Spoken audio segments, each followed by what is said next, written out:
നമസ്കാരം. വീപ്പിൾ HR-ന്റെ ഈ പുതിയ എപ്പിസോഡിലേക്ക് നിങ്ങൾക്ക് ഏവർക്കും സ്വാഗതം. ഇന്ന് ഒരു പുതിയ അപ്ഡേറ്റുമായിട്ടാണ് ഞാൻ വന്നിരിക്കുന്നത്.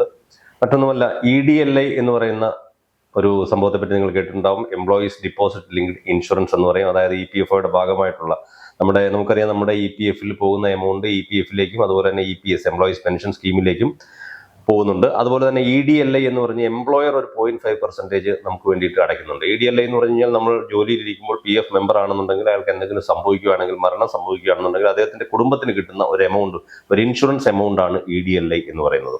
ഇത് മിനിമം 2.5 ലക്ഷം മുതൽ മാക്സിമം 7 ലക്ഷം വരെ, അതായത് നിങ്ങളുടെ സർവീസും അതുപോലെ തന്നെ ലാസ്റ്റ് ഡ്രോൺ സാലറിയും അനുസരിച്ചിട്ട് ഈ എമൗണ്ടിൽ വേരിയേഷൻ വരാം. മിനിമം 2.5 lakhs വരെ കിട്ടും. അപ്പോൾ അതിനകത്ത് കുറച്ച് ചേഞ്ചസ്, 2-3 ചേഞ്ചസ് വന്നിട്ടുണ്ട്. റീസെന്റ് വന്നതാണ്.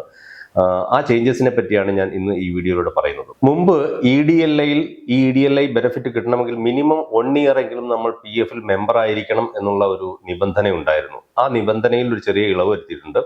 1 വർഷത്തിന് താഴെയാണെങ്കിലും നമ്മളുടെ PF മെമ്പറായിട്ട് 1 വർഷത്തിന് താഴെ മാത്രമേ നമുക്ക് സർവീസ് ഉള്ളെങ്കിലും 50,000 രൂപ നമുക്ക് ഇൻഷുറൻസ് എമൗണ്ട് ആയിട്ട് കിട്ടുന്ന ഒരു പുതിയ നടപടിയാണ് ഇപ്പോൾ വന്നിരിക്കുന്നത്. അതായത് 1 വർഷം കംപ്ലീറ്റ് ചെയ്യേണ്ട, 1 വർഷം സർവീസ് ഇല്ലാത്ത ആളിനും 50,000 രൂപ അദ്ദേഹത്തിന്റെ കുടുംബത്തിന് ലഭിക്കുന്നതാണ്. ഇനി രണ്ടാമത്തെ ചേഞ്ച് EDLI-ൽ വന്നിരിക്കുന്നത് എന്ന് പറയുന്നത്, നമുക്കറിയാം EDLI-ൽ ഇപ്പോൾ നമ്മുടെ സർവീസ് ബ്രേക്ക്, അതായത് ഒരു കമ്പനിയിൽ നിന്ന് നമ്മൾ അടുത്ത കമ്പനിയിലേക്ക് മാറുകയാണെന്നുണ്ടെങ്കിൽ, ഒരു സർവീസ് ബ്രേക്ക് വരുവാണെന്നുണ്ടെങ്കിൽ നമുക്ക് ചിലപ്പോൾ 1 ദിവസത്തെയോ 2 ദിവസത്തെയോ, ഉദാഹരണത്തിന് പറയുകയാണെങ്കിൽ ശനിയാഴ്ച നമ്മളൊരു കമ്പനിയിൽ നിന്ന് റിസൈൻ ചെയ്തു, അതിനുശേഷം അടുത്ത ബുധനാഴ്ച ഒരു കമ്പനിയിൽ പുതിയതായിട്ട് ജോയിൻ ചെയ്തു, പുതിയൊരു UN നമ്പറിലോ അല്ലെങ്കിൽ പഴയ UN നമ്പറിൽ തന്നെയാണെങ്കിൽ പോലും സർവീസ് ബ്രേക്ക് വന്നു കഴിഞ്ഞാൽ ഈ EDLI എന്ന് പറയുന്ന എമൗണ്ട് കിട്ടുന്ന ഒരു സാഹചര്യം മുമ്പുണ്ടായിരുന്നില്ല. പക്ഷേ അതിപ്പോൾ ചേഞ്ച് ചെയ്തിട്ടുണ്ട്.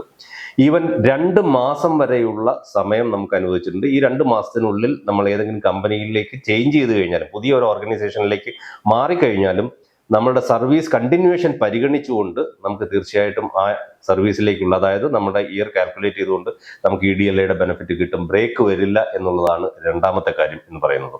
ഇനി അടുത്തതായിട്ടുള്ളൊരു കാര്യം, മൂന്നാമത്തെ കാര്യം എന്ന് പറയുന്നത് നമ്മുടെ നോൺ കോൺട്രിബ്യൂട്ടറി പീരീഡ് എന്ന് പറയും. അതായത് നമ്മളെ കോൺട്രിബ്യൂഷൻ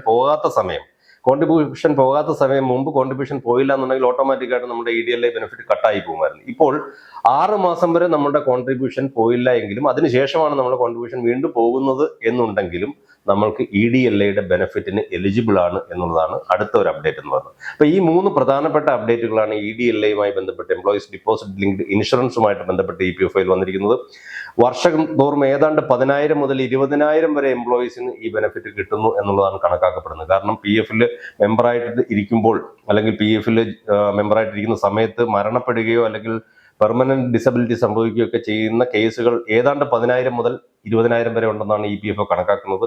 അപ്പോൾ അത്രത്തോളം ആളുകൾ ഇതിൽ ബെനിഫിഷ്യൽ ആവും എന്നുള്ള കാര്യമാണ്. അപ്പോൾ ആദ്യത്തെ കാര്യം എന്ന് പറയുന്നത്, മിനിമം 1 year ഇല്ലെങ്കിലും 50,000 രൂപ മിനിമം കിട്ടും.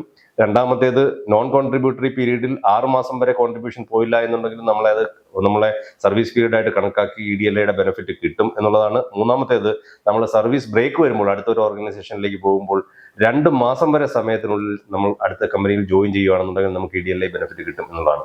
ഈ 3 കാര്യങ്ങളാണ് ഇപ്പോൾ പുതിയതായിട്ട് വന്നിരിക്കുന്നത്. ഈ അപ്ഡേറ്റുമായിട്ടാണ് ഞാൻ വന്നത്. അടുത്തൊരു വീഡിയോയിൽ അടുത്തൊരു ഇൻഫർമേഷനുമായി കാണാം. Thank you so much.